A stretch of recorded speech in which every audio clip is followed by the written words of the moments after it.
it? Go with the flow? The idea being that, anytime somebody actually says that to you, go with the flow, man. They're talking about their flow, right? They're not talking about yours. They're talking about theirs. They're talking about what goes on with them. Or you're sitting there thinking to yourself, I need to go with the flow, and wondering what the heck that is.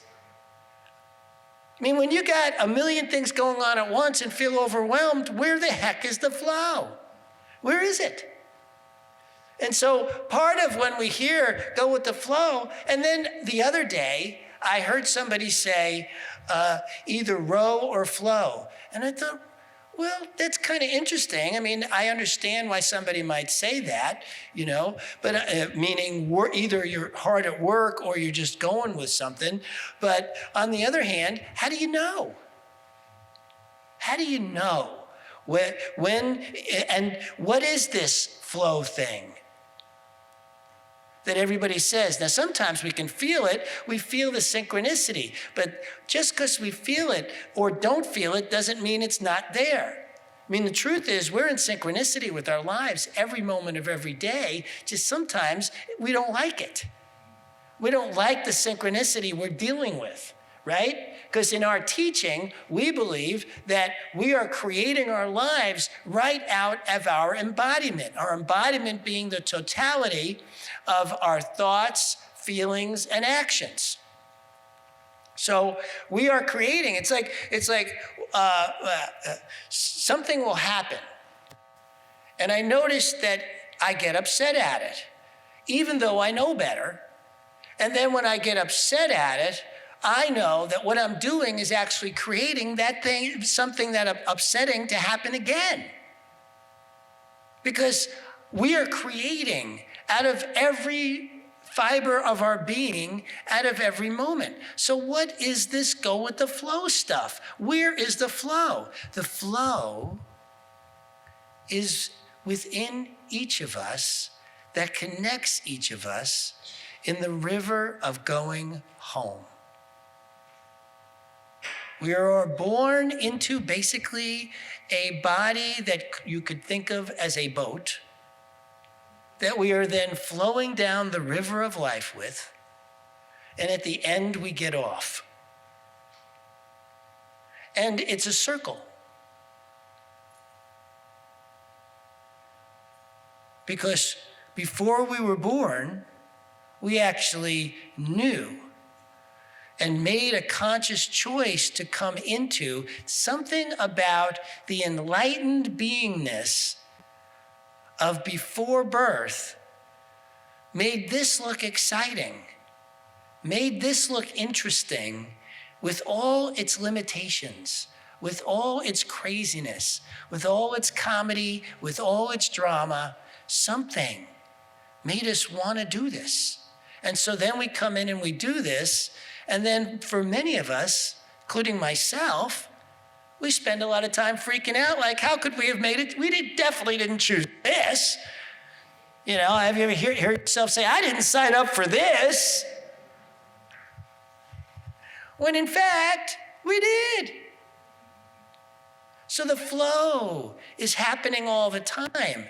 And it's like, what do we do in those moments when it feels like there's no flow at all? What are we doing? How are we being? What are we thinking about? I once, back in my 20s, got hired as a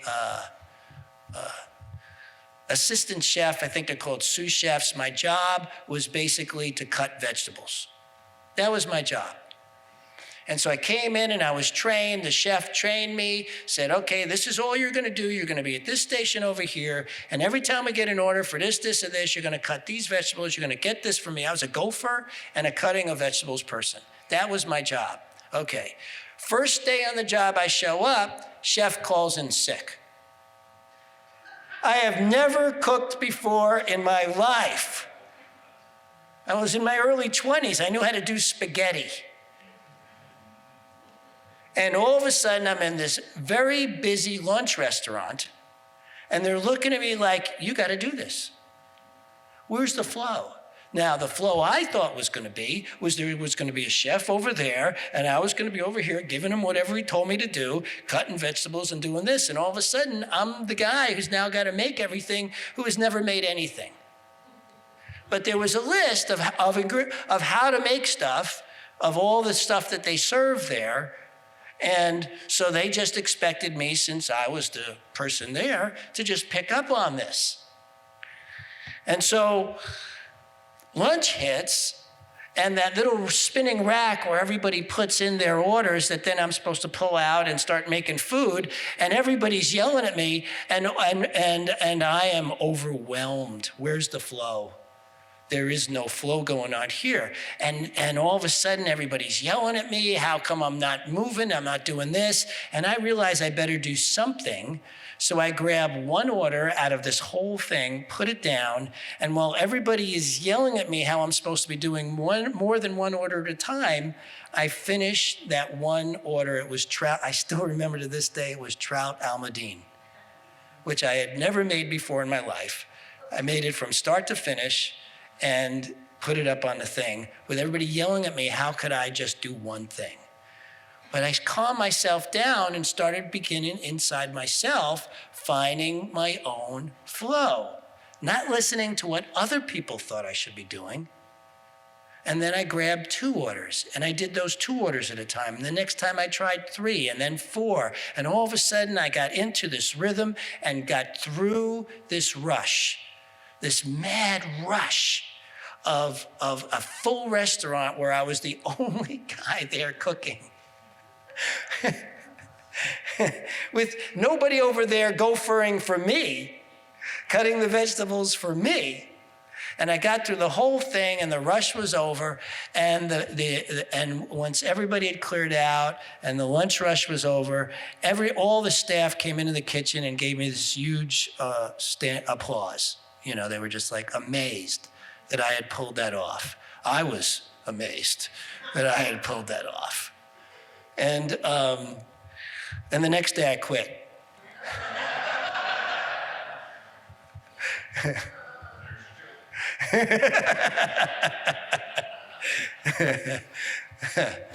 Flow. We have to find it within ourselves, because life ain't going to give it to you. Life's just not going to give you that flow. You got to dig deep in everything that goes on. This week, my wife, we moved. And we had the movers come on Saturday, and they moved all the big stuff, but we never got the kitchen or most of the bedroom packed up. So, and we knew that.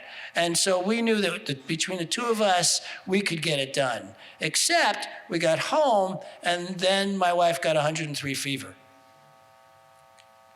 Where's the flow?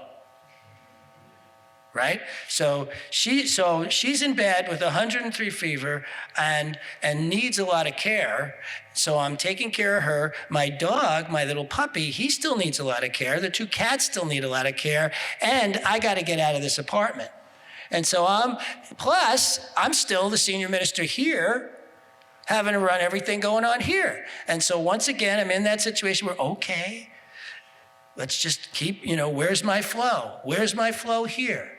Right? How do you do this? How am I going to do this? And I just dug in and said, okay, one thing at a time. Let's just move through this. Let's see what's next. What's next? What's next? And that's what's really possible when you take care of what's before you. Where's the flow? It's in you. It's in me. It's in every one of us. Oh, wow, there's a song that we used to sing that said that. Anyway, so that's what's possible. And so I got through the week, and the funniest part about it is the energy I had to pack up the apartment, to take care of my wife, to take care of the dog. I walk the dog at 4 a.m., between 4 and 5 a.m., and take care of the cats, feed the cats, get over here, do what needs to get done here, got back, packed up something else, took care of that, took care of the next thing the wife needed, and, just kept moving around all that, and noticed that I actually, as exhausted as I felt, it was because the human part of me was just like, oh my God, this is way too much. There was this other part of me that said, no, it's not. It's just something else to do. I mean, what's the difference when it's before you to do, to just do it? So I'm just moving through all these different things, and that's really the thing about it, is when you're moving through your life, it can feel overwhelming. It can feel like there's so much going on. It can feel like there's no flow at all. And yet there always is the flow, because the flow is within you, right? But you got to recognize it, you got to see it, you got to feel it, and you got to be with it. No matter how much noise is going on out here. Because out here, everybody wants you to do it in their flow. And yet, it can really work out when you find out what is yours. What's your flow? What's going on within you? What's your next step to do? And one of the best ways I've ever learned to working on flow is by asking that question, what's next? Not what's the end game, what's the, I know what the big goal is. I knew what the big goal was when I was the chef, it was just to make it, get to the other side of that. This week, it was really just to get through the week and make sure everything got done that needed doing. There's a lot that needs to get done here at the center. There's a lot that needed to get done at home. There was a lot that needed to get done with taking care of my wife. And all those things got taken care of because I didn't allow myself to sit back and go, oh my God, it's so much. But instead said, there's a flow within me that's going to carry me, that's going to let me know what's next. The thing to remember is you are always in the flow. There is no time that you're not. If it feels like you're not in the flow, you're not looking deep enough because it's within you. That flow is always there. It will always carry you to whatever is next to move to take your next step that'll carry you downstream. Now, I know lots of people who think that going with the flow is if the stream and the wind is going this way, to go there. Here's a joke. There's a joke about the drunk guy who's under this light lamp looking for his keys to his car at night. And these two other guys come out of the bar and they go, how come, they ask, what are you doing? And he goes, I'm looking for the keys to my car. And they ask, well, where'd you drop them? And he said, over there in the dark. And they asked him, why are you over here in the light looking for them? He says, because here's the light. And that's what lots of us do. They go, oh, this must not be meant to be because it's really, there's no flow here. Or, geez, I must want to go this way because that way is blocked. And all this other stuff when over there is what we want. And it's never that we can't get to what we want. It is that sometimes it appears blocked. It appears like there's no flow going on there. Now, sailors, they know this stuff, right? It's called tacking. When the wind is blowing offshore, and I've done this with what's it called? Wind sail, when you're on a surfboard with a sail. I forgot what it's called. Windsurfing, thank you. Yes. Tacking is incredibly important in windsurfing. Wind's blowing offshore, you get far enough out there, you want to get back because if you're holding on that sail, and you're human like I am, then you're going to get tired. And getting back to shore before you're too tired is a really good idea.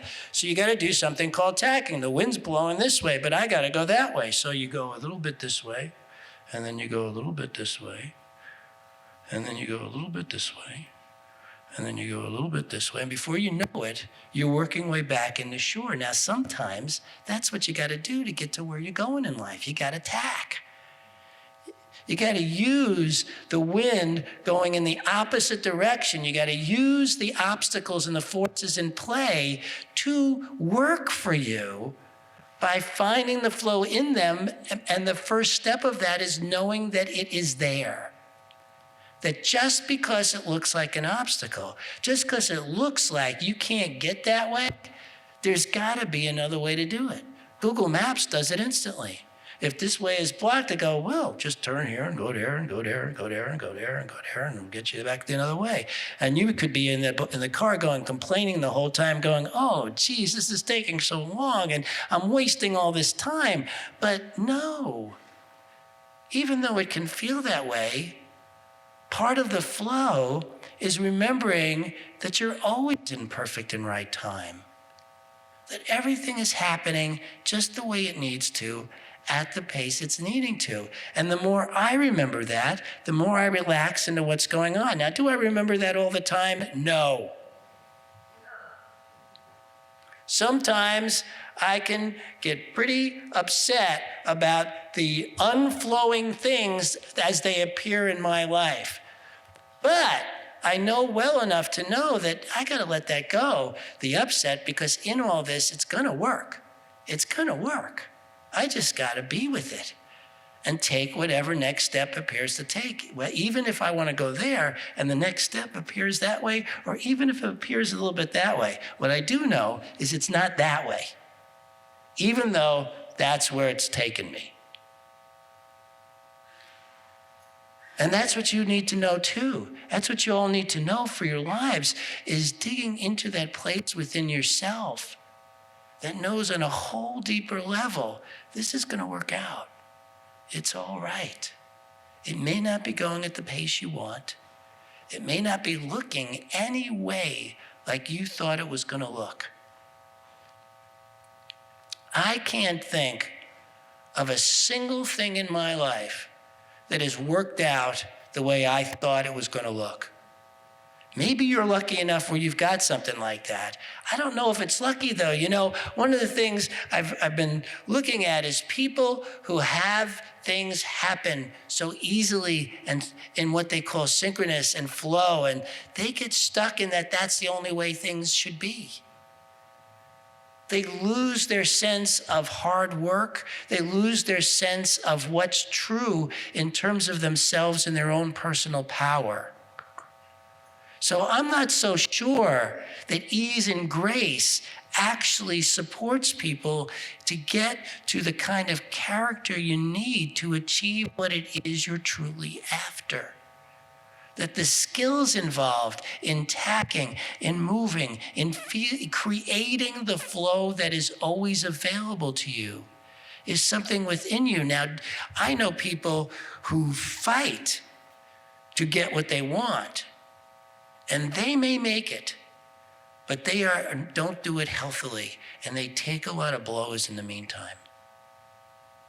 So you don't want to do that either. When I was a kid, me and my friends used to go to the beach and we'd play this game of like, how long could you stand in that spot where the waves like hit the hardest and take it without being knocked over. Don't live life that way. Don't do it. It's a fun game at the beach as a kid. I don't know that I would do it now. Our bodies are made to work with us. You know, we are spiritual beings, but we are also in a physical body. And if your body's taking a beating, the odds are you're taking on your obstacles too head on. And there's no flow there either. Don't take your obstacles head on. There's ways of working with the flow that is always within you that allow you to achieve whatever it is you want without taking the blows. Aikido is this incredible sport. Well, it's not a sport. It's one of the only self-defense that's not a sport. Because if two people were really trying to, there's no attack. There's zero attack in Aikido. It's a self-defense where somebody has to be on the attack. And if somebody was on the attack, they're not doing Aikido. And it's all about just getting out of the way and letting their energies move. It's this incredible art form, you know, that's very deadly for those who are masters of it. But there's no attack. if somebody's not coming out after you, there's no energy going on. It's a brilliant way to live. We can move towards what we want without attacking it. Move towards what we want by using the energies available, using what is within us to guide our flow. That flow is always there. If you feel yourself fighting, if you feel your body hurting, I have learned this stuff the hard way. My body has taken a lot of blows. A lot of blows.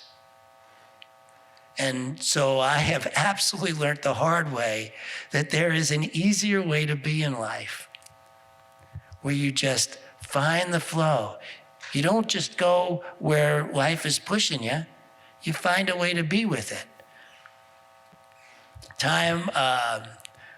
Buddy and I were at Yankee Stadium, got to see the Yankees win the World Series, and everybody went running onto the field. It took us a while to get to where they allowed people to run on the field, and the police had already set up barriers and were now just shoveling people out and were not letting people in. And so the tide was all going this way, but we were dead set on getting out onto the field.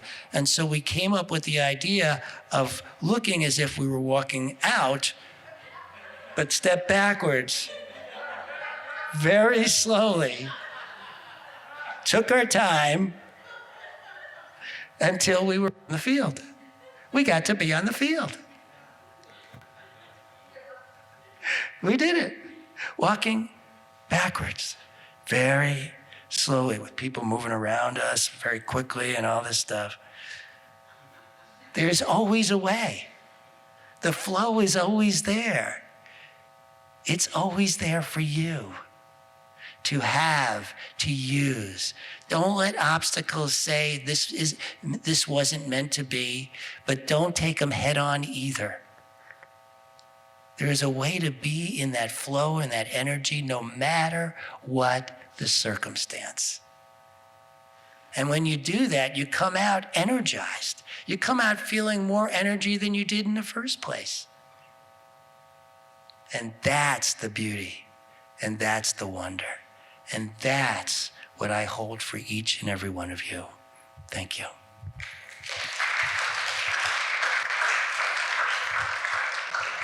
Janice, you coming down here today? Come on down.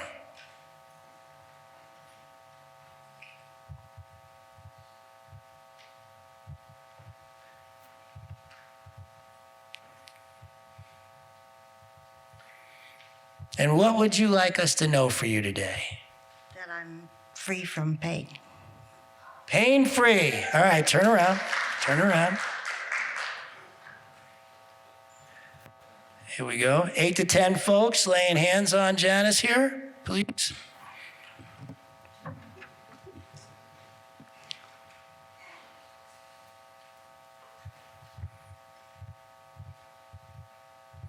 Two, three, four, five. We could use a few more of you. Come on down. There you go. And as always, we start by taking a deep breath, closing our eyes, and breathing within our own hearts, feeling that love, that light, that healing. Feel it within your own heart, healing, loving you.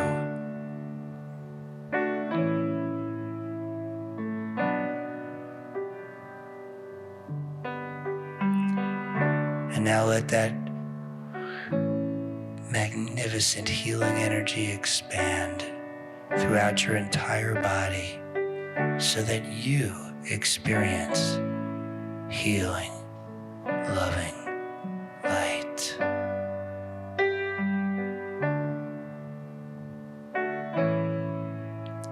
And now let it expand again.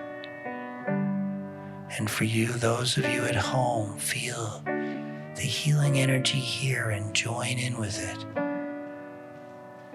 as we feel that love and light of spiritual community.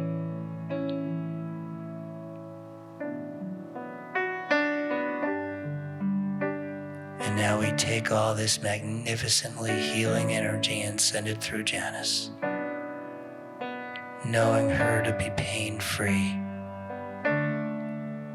knowing each and every cell of her body responding right here and now to love, to light, to healing, to comfort, to wholeness, health, and well-being. Know Janice right here and now as pain-free.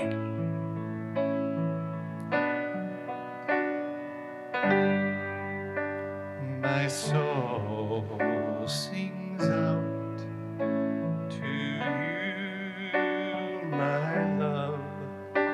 My soul sings out to you. My soul sings out to you, my love. My soul sings out to you. My soul sings out to you, my love. My soul sings out to you. And I am so, so grateful for the power, the healing, the wonder, the beauty of a pain-free Janice, knowing here and now that her health and well-being is assured. And I know for our community the power and presence, the divine magnificence that we all are, that we all share in love and light, as we all say together, and so it is.